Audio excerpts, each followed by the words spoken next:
Hi everyone, this is Nick from Coin and Paper, and today we're going to talk about inflation. And in an earlier video, we talked about the power of compound interest. Inflation is essentially the opposite of interest. So inflation is something that actually eats away at the value of your money, where interest actually increases the value of your money over time, or at least it increases the face value of your money over time. And we'll see later what I mean between face value, or I'm going to say nominal value or nominal prices versus real. But as far as inflation is even more important to learn about, I would say, than interest, because inflation is something that happens to you no matter what. So you don't have to put your money in the bank to feel inflation. Like interest, you have to put your money in a bank or in an investment to get the interest. Inflation happens to you basically out of your will. So it happens no matter what. And so that's why it's very important to learn about inflation. And that's what we're going to look at today. And basically the understanding inflation is the case for investing. And you'll see why later on. Not investing only in stocks, but really in anything that helps you keep up with inflation. So first of all, inflation is a general rise in prices over time. So a general rise in prices over time, so it's an increase of the cost of things. And as you know, probably what you pay for things now versus what you pay for them, say 10, 15 years ago when you're a kid, you'll know that majority is a lot higher. It costs a lot more to buy things than it was then. So today we're going to look at some examples. So for example, in 1982, look at some prices or some different things. An average price of a home was $83,900. So that same home in 2015 would cost $600,000. So that's a big difference. Okay, a lot of that has to do with inflation. Now, when the government measures inflation, they look at a basket of goods and services that most Americans or most people in the country buy. And so that's what they assess together to gauge the inflation rate. And some things go up higher than others, so that's why they measure a basket and get the average. So some categories go up a lot more than others. So for example, more recently, college tuition costs have gone up a lot compared to other things. The other thing we'll take a look at here is a gallon of gas. So a gallon of gas in 1982 was $1.30, and in 2015, it's $2.40. Another item is a gallon of milk. So a gallon of milk in 1982 was $2.24. And let's take a look at some pennies here. And 2015, it was $3.31. Okay, so definitely some increases in the prices over there. So this is a lot of this is inflation is going on, and there's a lot of factors that cause inflation. Economists love to debate it and talk about the different reasons, and other factors besides inflation causes prices to move up, mainly the forces of supply and demand, which we could go over in some other video. But essentially, inflation, though, means prices are going up. So it's inflating prices. And almost everything is affected by inflation.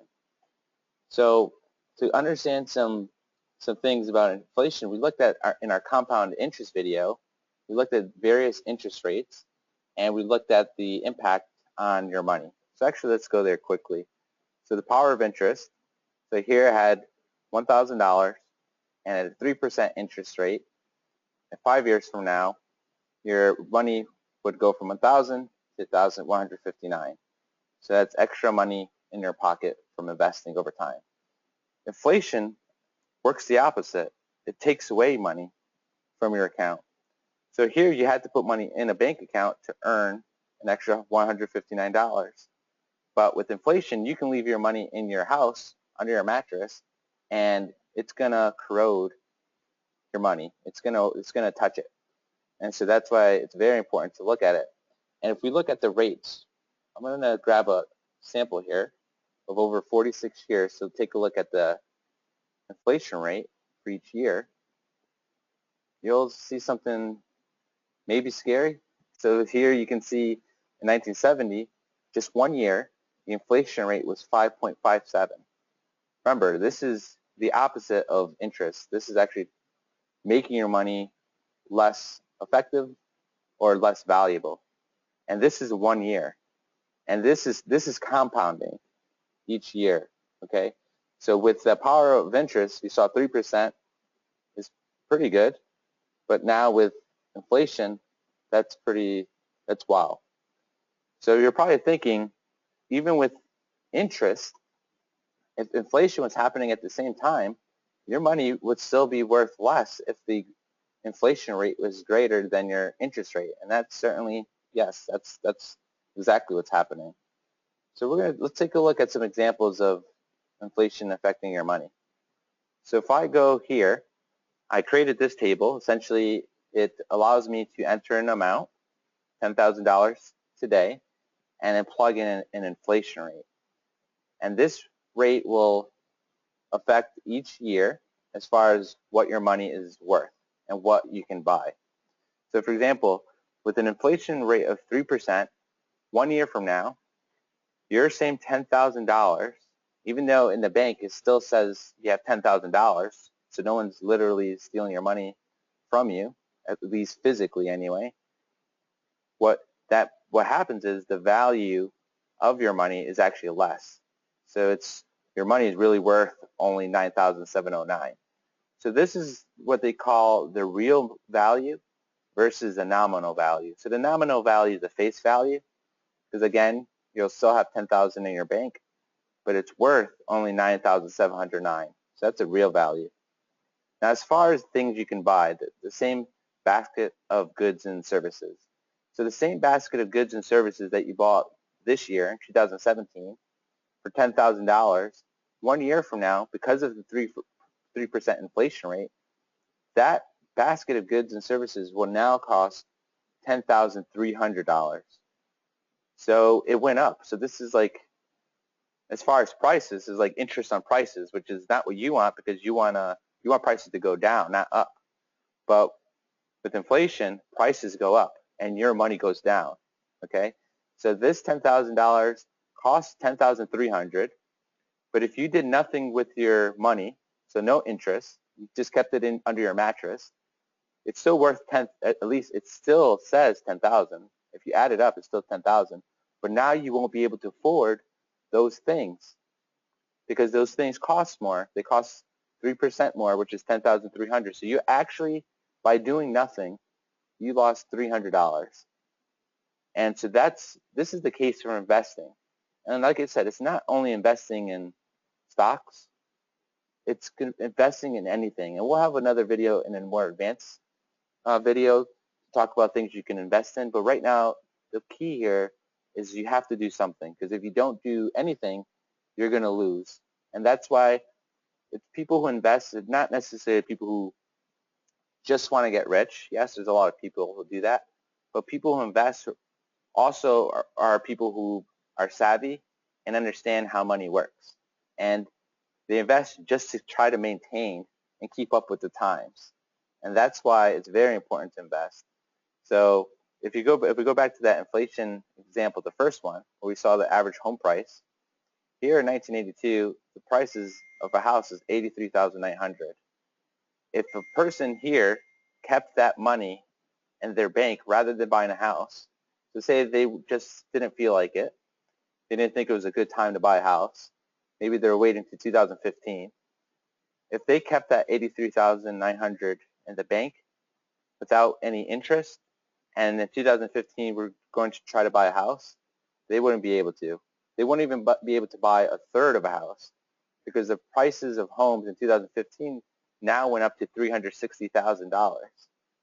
So this is a dramatic but realistic view of what inflation can do to people who save and have money and don't do anything with it but leave it in a regular account, a regular bank account, or just leave it in their house.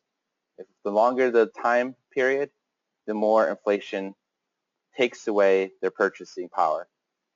Okay, and so if we look at this example again, and let's just go back to the average inflation rate over the years. Okay, and if I go all the way to the right, this is looking at up to 2015. So we have 46 years of data here.